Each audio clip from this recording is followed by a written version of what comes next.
మనకు జీవితంలో చాలా రకాల వ్యక్తులు తారసపడుతూ ఉంటారు.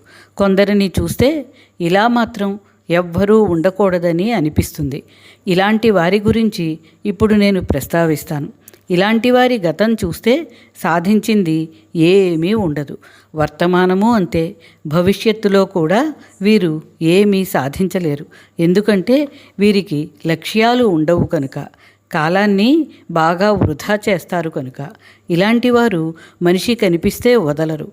అందరికీ అన్ని విషయాల మీద క్లాసు తీసేసుకుంటారు. సినిమా యాక్టర్ చిరంజీవికి ఫైట్సు డ్యాన్స్ గురించి, మోడీ గారికి పరిపాలన గురించి, పివి సింధుకి క్రీడాస్ఫూర్తి గురించి బోధనలు చేసేస్తారు. What not. కాదేది నా బోధనలకు అనర్హం, కాదెవరూ నా బోధనలకు అతీతం అని వీరు అనుకుంటూ ఉంటారు. ప్రజలకు క్లాసు తీసుకోవడానికే పుట్టాను, ప్రజలంతా చేతులు కట్టుకొని నా బోధనలు వినాల్సిందే అనేది వీరి సిద్ధాంతం. వీరు క్రమశిక్షణ పాటించరు. బోధనలు తప్ప ఇంకే పని చెయ్యరు.